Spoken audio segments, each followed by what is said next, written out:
as we take you straight to the Mitsubishi Fuso starting grid, and it's all red. The Holden Racing team using years of experience. Here is their home test track. Not anymore is the case, but all those years of experience going to good work. Lowndes, the title contender, starts on row 3 along an ever-improving Jason Richards. He's back after a couple of frustrating rounds. Will Davison, as we highlighted earlier, starts alongside Mark Winterbottom. And Rick Kelly, the points leader, shares his row with James Courtney. Neil, you know this place very well. You've raced here. What's the secret for Kelly for Lowndes? Is it simply stay out of trouble, or you've got to go for it? Yeah, and I don't think that is a Phillip Island specific issue. It's a championship thing for them. They've got to make sure that they finish this motor race. They've got to stay in touch with each other and in touch with the leaders. Hopefully they'll be amongst the leaders. The thing they'll need to be careful of here, though, it's a very, very hot day. There is actually a southerly breeze blowing now, where the forecast was for a northerly. Car balance, managing the tyres, making sure you've got some car underneath you to fight with in the back end, and more particularly making sure that you've got a tyre bank to play with for the longer races 2 and 3. They're going to be very important things, Lee. You'll notice some new names there and some returning names. Yes, Shane Price is back in the second team Cirame car. Tony Evangelou and his Dexion Racing Ford have taken Team Kiwi's licence just for this weekend. And we've got lots more news to bring you up to date with here in the final round of the year. Greg, what do you have? Pretty frustrated Brad Jones making his way down to pit exit, Lee. They discovered some sort of misfire with this car on the outlap, but they seem to have cured it. So Brad will start from the lane. Temperatures at the moment, 31 ambient, 41 on track. That is significant. It's 7 degrees hotter than we had for qualifying. Warmest temperatures we've experienced so far this weekend. Darryl? Greg, the Triple Eight Garage, a team have been huddled around, all the crew having a bit of a chat, and obviously about pit stops, I would imagine. Very, very critical. A little mistake or a strip nut in a rear wheel could really hurt either championship contender. All the key team managers are counselling their guys. They were this morning when they were practicing, and that was just do what you do naturally. Don't rush. Just be calm. Easier said than done. Different wheels on the Mark Scaife car, OZ wheels. They've got a few sets of them issued to different people. In fact, Brad Jones, who's on the other side of that concrete wall's been trying some this weekend as well. It's a championship deciding weekend. It's Rick Kelly versus Craig Lowndes. Who will be the champion come tomorrow afternoon? It all starts here right now. Bad start for Jason Bright. He really bogged it. He'll get swamped by 3 or 4 cars here. And up the inside, great effort from Garth Tander. He squeezes through. Kelly's being forceful. Todd's not going to get muscled out of it. And around the outside goes Scaife. Tander tried his luck. Great start, Will Davison. Whoa! Major contact there. Richards is gone, and was it Jamie Whitcup that came through? Yes, it was. How about that? And that's gravel that you can hear travelling beneath the Jason Richards car. Hopefully he pops out the other side of the sand trap, but real frustration for him after qualifying extremely well. Into the hairpin. One of the signature points as Courtney cops a tap on this Phillip Island circuit. Steve Owens muscling his way through. There's a mirror flying there. They're getting tough.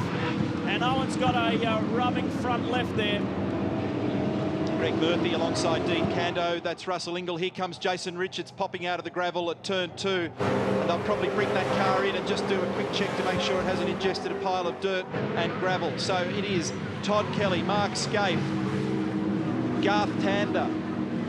Tyre rubbing on Steve Owens' Autobahn entry after some willing stuff through turns 2 and 3. It's been a good showing from Steve so far this weekend. He was in the top 10 yesterday after the 2.5-hour practice session. Bright soldiering on. He's tucked in there behind Lowndes. This is your race leader, Todd Kelly. It's still Holden Racing Team 1 and 2. Garth Tander maintains his third at the end of the opening lap. Then it's Will Davison, a further distance back from Lowndes. Good standing lap for Todd Kelly. 1 minute 43.6. He's got 0.6 of a second on his teammate. Technique-wise, he does it a little differently around here to some. He comes onto the front straight using 5th gear. Some hold 4th and then change at the mid-corner. Sometimes that can make it a little awkward. Todd, very comfortable with his car, made good progress overnight with the changes, very strong in the shootout, had a 2.5-tenth margin, and he's already putting it to good effect. Lowndes is now starting to threaten Will Davison for that top forward spot. Greg. The replay of the start may give us a clearer picture of what happened to Jason Bright, but I think Bright, looking from the rear angle, may have popped very suddenly at the start. Then it's gone, the lights are out, and he's bagged it up trying to chase the crowd away. But I think he may have, I don't think it'll be adjudged a jump start, but it looked as though the car moved just fractionally. And that tells you how Will Davison got such a good start. Look to the right. He goes there, gets 3 positions in the first 20 metres. And now let's have a look further afield and see what happened here. Oh, I tell you, Jamie was very lucky not to end up actually off the road to the left. So he had a big moment on the grass, flicked back onto the road, touches Jason Richards. So Jamie recovering was the reason why Jason went off the road. That'll be deemed a racing incident, no infringement, no breach of the rules. Where are our 2 title contenders? Lowndes is 5, Rick Kelly is 7. Jason Bright is the man in the middle. Craig Lowndes. First flying lap for Todd Kelly's a 36.4. He's got a 1 second margin over Mark Scaife. Tander, Davison, great start for him. Lowndes, we rode with him momentarily. Bright, Kelly, Winterbottom, Stephen Richards, Owen, Courtney, Murphy, Canto, Ingle 14th, then McConville 15th, Luft, Umbrell, Johnson, Holdsworthy. Car number 88, Jamie Whincup is actually going to be penalised for making contact with Jason Richards. That surprises me. There's a fair gap starting to open up now between Tander and Will Davison. Lowndes at this stage is unable to do anything about it. Tander was having a real look at Scaife then. Into the turn 4 hairpin. So it's on at the front. It's a bit weird, you know, because Jamie went off to the left side of the road in a stoush with his teammate, got on the gravel, got crossed up, and as he flicked back on, tagged Jason Richards. But obviously they've decided that that was an avoidable incident, and he's going to have to serve a drive-through penalty for that. Going further beyond Lee Holdsworth, it's Andrew Jones, 20th, then Max Wilson, Paul Morris, John Bauer, Whincup, who will be right at the back of the field by the time he serves the penalty. And there is young Shane Price in the second of the Sirame entries. Just did a wonderful job in the development series race. He won that by a very narrow margin over Andrew Thompson, so he continues to gain more valuable V8 supercar experience. Whoop. Marcus Marshall. Something desperately wrong with that car, isn't there? Yeah, she's just stopped. And in fact, if we've got some reports that... Is it actually running? Or is that the starter that I can hear? Yeah, he's trying to start it. So they had very hot temperatures like this, not uncommon sometimes to have fuel vaporization problems. He had some dramas on the warm-up lap, I believe. He'll need to get that car clear, or that could in fact trigger a safety car. Look in the background, Winterbottom is menacing Rick Kelly. They've got some breathing space over Stephen Richards, and Steve Owen maintains his position in the Autobahn Commodore in the top 10. Todd Kelly's got a handy lead now, 1.5 seconds, as Whincup serves his drive-through.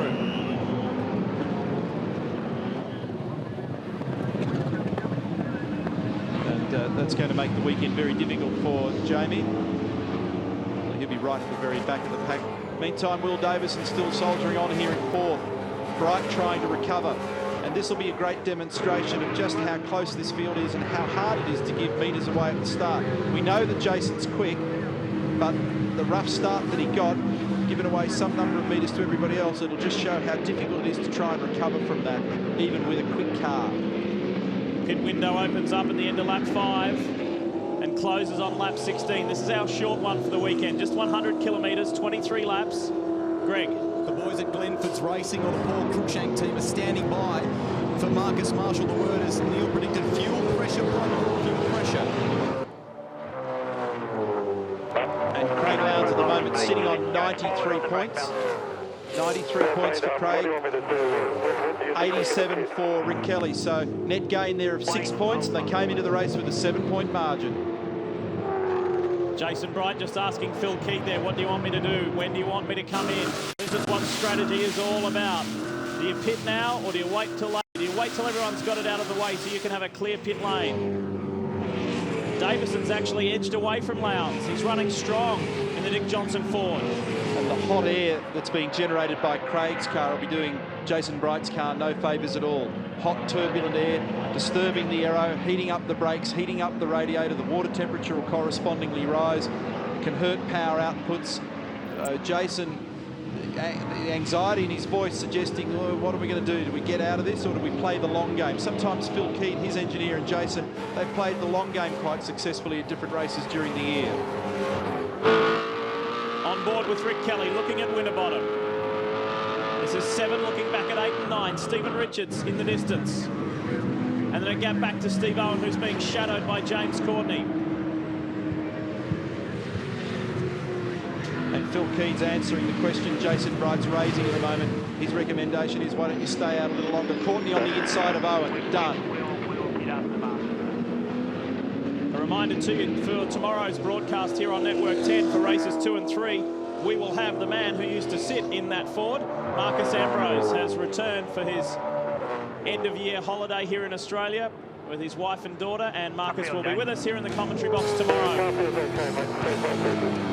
As the pit window is now open, we're going to squeeze in a break from Phillip Island. When we come back, more of race 1. The title chase is on.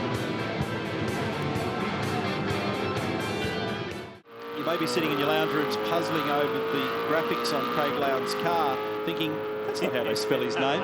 Next year, of course, they have support from the Vodafone organisation, and they've got a marketing campaign around the now phrase, and that is Campbell Little on the radio at the moment. They're going to pluck him out of that traffic, and so celebrating and underscoring that partnership in 2007.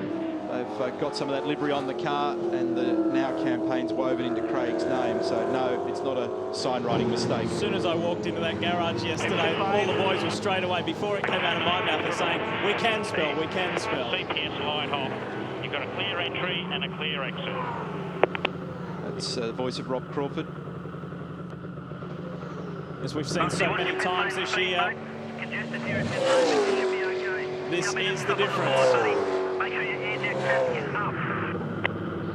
Russell Ingall is in, Dean Canto's in, Lowndes is in, Winterbottom is in, and Rick Kelly. We're ready for you. Pressure's on here. The two teams vying for this championship. Their drivers, 1 and 2, are in the lane at the same time. Very fast stop for Craig Lowndes and this team. We're looking through the field. They knew Russell Ingall was going to pit, but they knew Russell was down in positions to Craig, so he had a clear run in pit lane. And boys, one person we probably haven't spoken a lot about is Mark Winterbottom. Remember, he is 3rd in the championship for Ford Performance Racing. If either of our 2 contenders make a mistake, he is right there. A great stop by the Ford Performance Racing team to keep him close to those guys as he left pit lane. Winterbottom in a good position. I feel a little sorry for Mark in some regard, because everyone's saying, including us, about the Kelly Lowndes thing, but he is still mathematically in this. Rick Kelly made ground then. He was able to leapfrog Mark Winterbottom. I'm not 100% sure on that one, but I reckon he definitely made ground on Craig Lowndes. It's the fascinating aspect to it, isn't it? It really is a team sport. The drivers are the guys doing the work in the cockpit, but so much pressure on these guys in pit lane to perform in less than 4 seconds, sometimes less than 3 seconds. You cannot fumble, you cannot make a mistake. And these 3 teams you're watching here, Ford Performance Racing, Toll HSV and Triple A Race Engineering, just did a stellar job. So now Kelly can actually see his rival quite clearly. There are no cars between, but that'll depend on how they siphon back out from their compulsory stops as to whether anybody inserts into that gap. Monday night in Melbourne, the V8 Gala Awards. And one of the awards that will be handed out is the Sid Chrome Award, and it's for the driver who's improved the most from 2005 to 2006. Mark Winterbottom has got that locked up well and truly at the moment. Davison was in 4th place earlier. He's serviced and gone. And it's very timely that he's performing well at the moment, because I just spoke with Dick Johnson Racing General Manager Steve Chalker. He said they could do with some better times financially. So if anyone out there in corporate Australia is looking to get involved in V8 supercar racing, DJR's your team. Lowndes swoops around the outside of Davison. He couldn't do it earlier. He's done it now. And so there's that car slotting into the gap that I described a moment ago. So Will Davison actually splits them now. So that's another little problem for Rick Kelly. But he's in touch with Lowndes in this battle. And Rick just flicked his headlights on there just to try and upset Davison a little bit. He's on his outlap. Rick's already up to speed and rhythm. Looks for the inside run to the hairpin, but there's no way through. And remember that Will's fighting for his own position here, so he's not about to give it to him on a platter.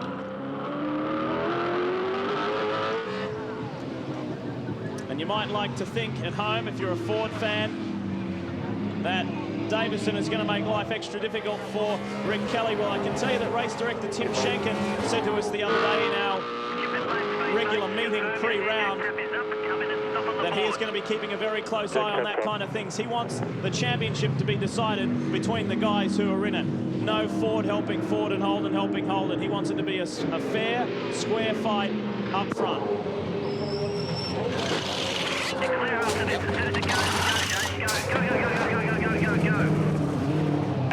Good stop by Jason Bright, an absolute mirror of the one that Mark Winterbottom had a few laps back, and the boys have written in chalk on those tyres of Jason Bright's catitude. They want the Bahrain winner to go for it.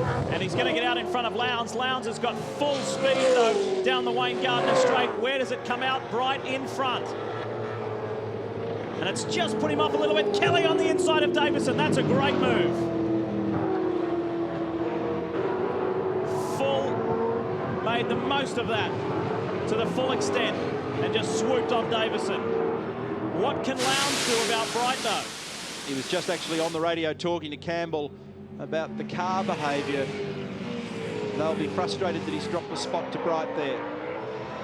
Let's bring you up to date with the guys at the front, though, because the Holden Racing Team duo of Kelly and Scaife have not yet pitted, nor has Garth Tander, nor has Stephen Richards. There's still a lot of guys yet to do their compulsory stop, but they've got loads of time. It doesn't close until the end of lap 16. They just gave Mark Scaife the message that they'll pit him in a couple of laps. So they're going to run him a little bit longer. Of course, the longer you run on this tyre set, the shorter you run on the next. This is the shorter of the 3 races this weekend, and tyre condition and how you play your tyres in races 2 and 3 and how you manage them today has a big impact on your performance. All right, those guys are coming up into turn 10. Here's Tander, he's serviced. Yep. And should easily stay out in front of these guys. John might need to get on right. Right, he's going to have the pace on you. Compared to Craig Lowndes, who took 2 rear tyres on, Garth Tander stopped just then. He just went for the right-hand side, or the working side of the car, as you would say, Neil, and we know how much load is on the right-hand side of the car around Phillip Island here on these long turns. And that makes him a little more vulnerable in the warm-up phase now, Darryl, because as he goes onto the circuit, the working side of the car is cold. The tyres are cold. They've got to come up to temperature and pressure and normalise to make the car behave normally. And with hot tyres down the left side, it's really unbalanced for the first half, 3/4 of a lap. So any margin that he enjoys over Bright at the moment will evaporate pretty quickly. He'll get on top of it most likely without dropping a spot, but he'll certainly be sweating for these first few corners. Winterbottom now starts to work Will Davison. Thinks about it there at Siberian, not quite close enough. And Todd Kelly is in the lane. First of the Holden Racing Team pair to complete his compulsory stop. So we'll give you a rundown of the revised order shortly, so it makes sense. But we've got 9 cars still on track yet to be serviced. Here's Kelly, race leader. Had margin on his side. A little bit slow to actually get it mobile. Look to the top of your screen. Should see Garth Tander first. And here they are. Tander's now up to speed. And Todd's just been warned also of cold tyres down the right-hand side, so they're saying just be careful, manage that carefully, think about it for the first few corners. It would be very easy when you get down here to turn 2, suddenly understeer off the road or flick the rear of the car out. So same strategy as Garth Tander for Todd Kelly. Todd Kelly is on a real roll at the moment. The last 5 rounds, he's finished in the top 5 as far as the round result. I think 3 of those 5 have been on the podium. And of course, he's coming off a race win in the 3rd one in Bahrain. Darryl. Lee, I was talking to a few of the the FPR crew on the grid before the start of this race, and they were saying they felt that Jason Wright's time in the shootout could have been better for him, and they felt because he ran new tyres or green tyres on that car compared to the roaded tyres that the HRT or HSV crew ran, they felt like Bridie was going to have some good pace during this race. Greg? For our viewers that follow the coverage closely, you'll recall at the last round of the championship there was a bit of contact in pit lane between Russell Ingall and Jason Richards. Just then an incident averted between Brad Jones and his nephew Andrew. Andrew had taken service by the Tasman team and was just about to leave pit lane as Brad was peeling in. Andrew had to stop, let his uncle in for service, and incidentally we know as of yesterday that Andrew will be joining the Team BOC outfit for 2007. Yeah, one of many pieces of news breaking. Here's Skate. The team did a great job with Kelly, and they've done it with Scaife as well. So let's see where he pops out. Here's Todd at the top of your screen. And he will maintain the lead position. Scaife floors it, trying to tuck back in behind his teammate ahead of Garth Tander, which he does. But Tander's at speed and will blow by Scaife. Gets that second position quite easily.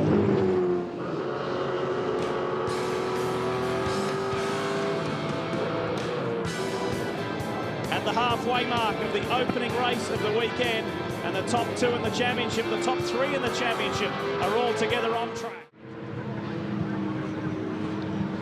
And I didn't see it clearly, but I think Skate had right side tyres as well on that car, as Bright has a look down the inside, but Mark's a wake up and just wanders to the right side of the road there. Lowndes is buying in, but it's taking him a little time to just get the tyres up to full grip. Temperature and pressure on Skaife's car, whereas of course Jason's fully warmed, everything's normalised, he's ready to race. So he came out, Tander blew by, and he's drifted back into the grasp of Jason Wright. And just on Jason Wright, Neil, Phil Keeder's been on the radio. Jason's engineer Phil Keeder said to him, listen, just keep an eye on those brakes. No brake locking if you can, please. Neil, just to let you know that Mark Scaife did choose tyres down the working side of that car. Thanks, Darryl. I thought that was the case, but I wasn't 100% certain. So Paul Morris is the leader of the race. Car 67, Sirame entry, yet to take the stop. Jason Richards hasn't had his stop, but of course he was off the road at turn 2, courtesy of Jamie Whitcup. So 2 drivers left at the top of the field, in official first and second, but on corrected, it is Todd Kelly, the race leader at the moment. Skaife is under pressure here from Jason Bright.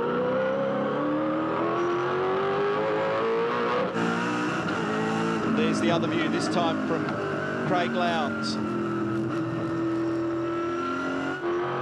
at the moment, obviously there's all the shuffling, including the 2 lead drivers to take their stop, and the points that we see on the computer here predict the points they'll get in their actual position at the moment, but the way they sit at this present time, Rick Kelly's going to get 83 points at the moment, and Craig Lowndes going to get 87, so he's pinched 4 out of the 7. Keeps on being tighter and tighter. It's great. It's a terrific way to end the year. Lowndes has got a chance here on right. He's on the wrong side of the road, though. Jason had the big understeer at turn 8, down there in the second gear right-hander. Not much Craig can do about it in that position, but it does mean he gets racy in these last 2 turns. We've seen this before, haven't we, this year? This is Indy all over again. Lowndes on right, trying to find a passage through. Scaife's at the head there. And Morris has come in for his compulsory pit stop. That leaves just Jason Richards. Mark doesn't look to have quite the pace on this other right side tyre set. I wonder whether they just fiddled the pressures slightly or made a little change to the car. But, he was much more in touch, it seemed, with Todd in the first stint of the race. Now he's really in the thick of this battle with both the boys, Jason and Craig. Spoke to Roland Dane, the team principal at Triple Eight Race Engineering, and said, have you and Campbell Little sat down and had any special chats with Lowndes? And he kind of had a funny grin on his face. He said, hey, he's won 3 of these. He knows how to win championships. Bright intensifies the pressure on Scaife. Former teammates, series of lasts this weekend. We talked before about Andrew Jones not running with Tasman next year and running with Team BOC, his uncle. John Bow leaving, therefore, from Brad Jones' operation, and chances are he'll be back in the V8 paddock next year, but we don't have confirmation of his deal. Greg Murphy in his last run for Paul Wheel Racing, no confirmation of his new deal. Stephen Richards, his last run with Jack Daniels Racing, no confirmation of his new deal. So a few things to be revealed in the new season. Jason Bright, we know, is off from Ford Performance Racing to his own operation at Brightech. It's a wholesale change at Jack Daniels Racing, isn't it? Because Paul Dumbrell's off as well. So there'll be 2 new drivers in the black machines next year. On board with Lowndes. Listen to him just, lap 14 to stay focused. listen to him just tickling the throttle. He actually lost a bit of ground on that lap. Obviously the car not quite pointing the way he wanted. 37.5 last lap for Craig. By comparison, 36.6 for Todd Kelly, 36.9 Garth Tander, 36.9 for Mark Skate, 37 even for Jason Bright. So wasn't a great lap for Craig, that one. You may have noticed on that graphic, it highlighted the cabin temperature, the cockpit temperature inside Lowndes' car, 47 degrees Celsius. It is hot work down here in Victoria. Not as bad as we thought, though, because originally the top was predicted to be 37 degrees. It hasn't made that because the wind's coming from the opposite direction to forecast at the moment, so it's coming across the ocean. Look at this, it's still on here between Jason Bright and Mark Skate. Jason Richards sidestepped down there into turn 4 to give room to the corrected race leader. No doubt he'll take his compulsory stop in the not too distant. And for our international viewers, the reason why it is so hazy here at Phillip Island, we are experiencing terrible, terrible bushfires throughout the state of Victoria, which has been a real handful. It's just devastated the Victorian countryside, and some people going through some very hard times at the moment down here. Hence the reason for the atmosphere looking the way it does.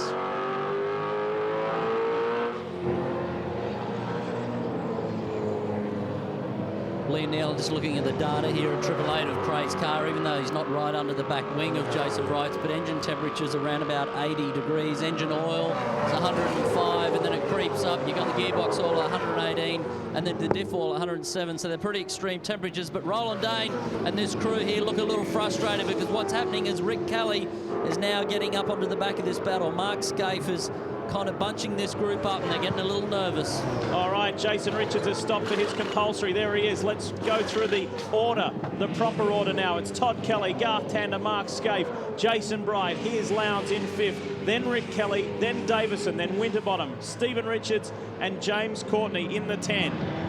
Bright thinks about it at the hairpin. Oh, he gets all locked up and gives him a tap in the back and goes around. They've both gone round. Both of them, Bright. No, Skaife survived. I thought Skaife was going to go as well, but certainly Bright. What a shocker. Lowndes is trying to get through. This is Lowndes on Skaife in Siberia, trying to capitalise on that error from Jason Bright. He's got the inside run, but that puts him on the outside for the Hayshed. Look at this, fastest point. Oh, there's contact into the Hayshed. Lowndes goes off. Oh. And there'll be nervous faces in the 888 garage seeing that one, because we were on board, but I knew that Craig Lowndes had nowhere to go on the dirty side of the road there, but on the grass and gravel. And if you're Rick Kelly, you'd burst out laughing watching that. Oh my goodness. That is a serious commitment corner, the Hayshed, and they were door handle to door handle. I'm not totally sure, but I think I've intercepted a radio transmission between Campbell Little and Craig Lowndes, and you can hear the intensity in Campbell Little's voice. It's along the lines of, we need to play this smart. We've got to settle it down and just bring it home. Well, there's Rick Kelly. To go. Just get down and gap the car behind you. That car behind is Rick Kelly. Here's the Zinger replay, the sequence of events. So I thought Skaife was going to go round, but he did save it. Brighty does go round, but this gave an opportunity to Craig Lowndes. It's when they got up to turn 7 at the Hayshed, where Craig was on the other side of the road. Here's another angle for turn 4, and Skaife catching. Oh, so close for Craig Lowndes not to end up nose to nose with Jason Bright. Then they ran down here to turn 5 at Siberia side by side, and then a little crisscross on exit. And this is what happened. This is the one that's the nail biter, folks, because there's nowhere to go out here. Straight out into the dirty stuff. And I think there was light contact there. And there is championship leader Rick Kelly watching it all before him. That is wild stuff. And it's that next car that we're sitting on board that's the critical one in that argument. Because if Rick Kelly had got in front of Craig Lowndes there, that just gives him an extra little finger. of the championship. At the moment, they're only separated by a handful of points going into the round. Craig's on 97 for this race. Rick's on 93. It's game on here at Phillip Island. And Lowndes says okay. He looked a little bit hot there because as he came across Lukey Heights just before we went to the break, the 888 machine was sideways. He is really getting stuck into it. And that's for car 2. Meantime, Jason Bright has recovered in 10th position behind James Courtney in front of Steve Owen. So if you're an FPR fan, that's where your man is. Mark Winterbottom is 7th. Todd Kelly, Garth Tander, Mark Scaife, Craig Lowndes, Rick Kelly, Will Davison, Mark Winterbottom, Stevie Richards, James Courtney, Jason Bright. That's the 10. You'd reckon this is for the lead of the race. The race leader, Todd Kelly, is 3 seconds out in front. Garth Tander has about 6 seconds over this man here. And continually, Lowndes looks for a way through. Over Lukey Heights into MG. He's giving him a little shove up the hill here. They're joined. This has been a pretty ferocious battle. And the championship leader is behind this car, looking on. Away at it. We're watching, we're working with you. We've seen on multiple occasions this year when Craig Lowndes is in this kind of a situation, he does get a little frazzled. And he needs to stay cool though. Well, the thing that matters is that Rick's behind him, not that Mark's in front of him. That's the thing that matters here. That's the message that Campbell needs to get to Craig, perhaps a little more solidly. Bang, bang. A little bit of Morse code on the rear bumper.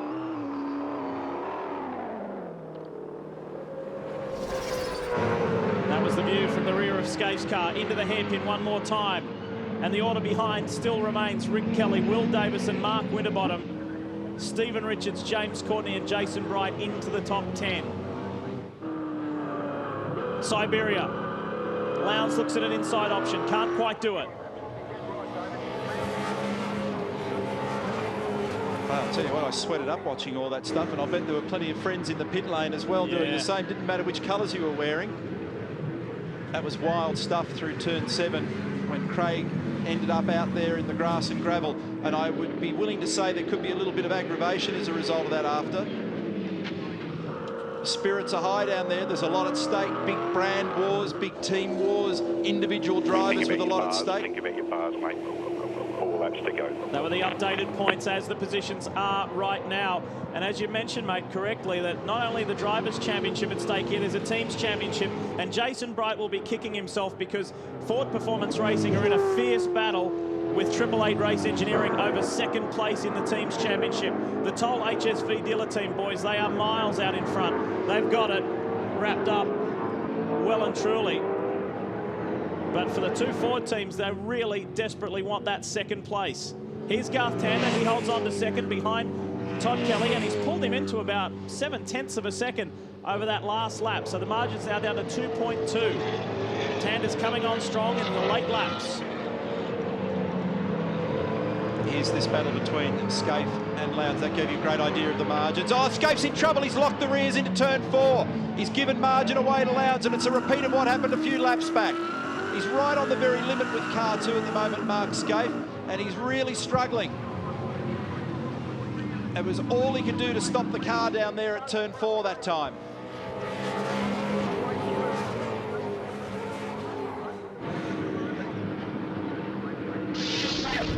Zinger replay, here we go. Right late in the stop, locked rears. He's trying to get 2nd at that point, turn the car in, got the job done, but look at all the margin he gave away. This time it wasn't quite as aggressive between the 2 of them.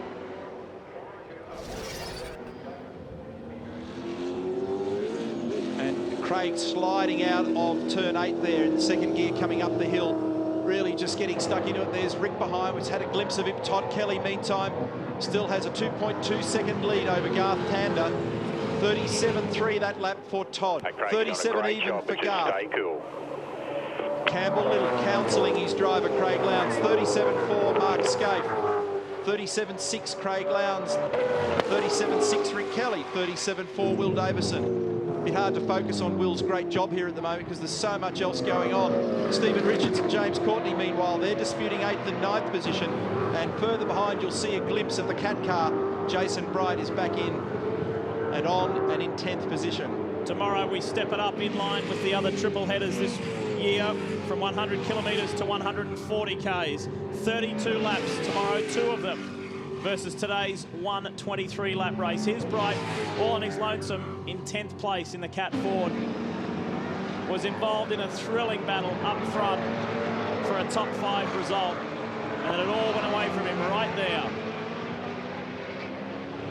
I think he thought he had a chance on Scaife, went for it, the opportunity went away, and he went around.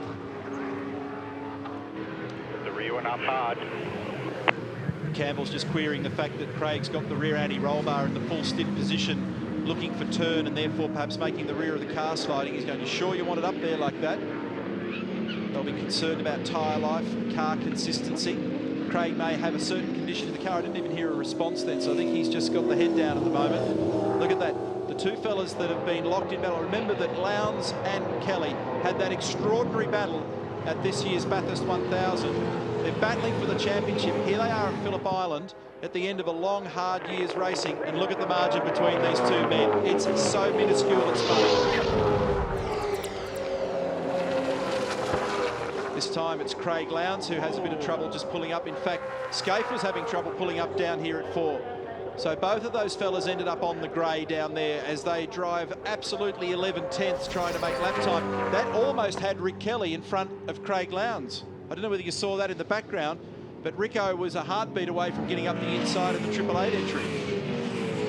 We're on our way home, the closing stages of this one. This is further back in the field, involving Dean Canto, Russell Ingall, Cameron McConville, and Warren Luff is in the mix. It's been a pretty promising weekend for Warren. And come Tuesday, December 12, Brytech and they make their plans concrete about 2007. Of course, we know that Jason Bright will fill 1 seat because it is his team. The 2nd seat, the driver, the sponsorship, it all gets determined on Tuesday. So stay tuned for that one. 1.78 seconds is the margin between Todd Kelly and Garth Tander at the moment. Russell Ingall, this time last year, had plenty to celebrate. Dean Canto gets a little bit out of shape at turn 5. Siberia just pinching the front left. Just spoke with Russell's wife, Julia, a few moments before the start of this race, and she said, I thought Russell would be quite grumpy this weekend, coming to Phillip Island where he won the title. But he's actually in quite a good mood this weekend. 37.2 Todd Kelly, 36.9 Garth Tander. Big margin back to Mark Scaife. 8 seconds between... 9 seconds now between Garth and Mark. 37.7 for Mark, 37.4 for Craig Lowndes, 38.1 for Rick Kelly, 38 even for Will Davison. How's the way the time has drifted away? We knew that that'd be the case, nursing the cars, trying to look after the tyres in these extreme conditions. It's an extreme track in any case. Craig's got a little bit of extra pace over Rick at the moment. He's just eased away from him. But I think he's actually surrendered the notion now of trying to climb over the top of car 2. That proved to be too big a mountain. And Rick's got pressure at the moment from Will Davison, and if he's not careful, Mark Winterbottom. Not far to run though in this first race. Half a lap to go for the key fellas. And the interesting and significant thing here, Craig Lowndes will take 4 points out of the lead that Rick Kelly enjoyed. Doesn't that set up an amazing race 2 and 3 tomorrow? Pretty significant weekend for the fact that it'll be the first time in a long time that the championship winning team is not Holden Racing Team driver or a Stone Brothers Racing driver. It will be either a Toll HSV man in that guy right there, Rick Kelly, or 888 Race Engineering's Craig Lowndes, but the Holden Racing Team will celebrate nonetheless. Kelly makes it back-to-back wins. The last one in Bahrain, the first one here at Phillip Island. Todd Kelly wins race 1 at the island from pole to victory. That's the way to do it. And that's nice work. 4th race win of the year in 32 races for Todd Kelly. Good job, P5. So Rico position 5, Lowndes position 4. P4 there, the points are okay like that. It still works okay. Still works okay, that's for sure. Matthew Crawford thanks his men. Looking after Todd Kelly's car. They did a great job on service in that compulsory stop, and Todd took care of the rest. But how about this guy? Lowndes was in the thick of it. Scaife just on the radio then saying he could not stop the car at the hairpin. That was his issue. So everybody will go away and have a little tweak on these cars now overnight. Congratulations to those two men, Todd Kelly, Garth Tander. They were out on their own, class of their own in lap speed. Even on the last lap, they were 8/10 faster than Mark Scaife. 37.1 apiece for Todd Kelly, Garth Tander. How dangerous can your re-entry get? We saw that you actually gave him room at the hay shed. It was all on TV, mate. Good job. So, there's discussions going on naturally as to what happened during the race, and we'll get the drivers' opinions and thoughts once they get a chance to return to pit lane and cool down. So it's Kelly, Tander, Scaife. It's a Holden clean sweep, 1, 2 and 3. And this man here, the first Ford home. Craig Lowndes, the championship is closed up even tighter. As we check the VB scoreboard for the results, we know a lot about those top guys and their performance. Super job, Will Davison, well done. That's some satisfaction after a frustrating year. And Mark Winterbottom, more solid points. Stevie Richards in there ahead of Courtney and Bright. What may have happened if Bright had stayed in the mix. And Steve Owen, a good result. Murphy picked up some 3 positions from his starting spot, and Dean Cantor was in the mix nicely there as well. And back to some of the guys who suffered some adversity, particularly Jamie Whincup, right from the word go, where he went off the track heading into the Southern Loop. Time for a quick break, but plenty more from the island when we return.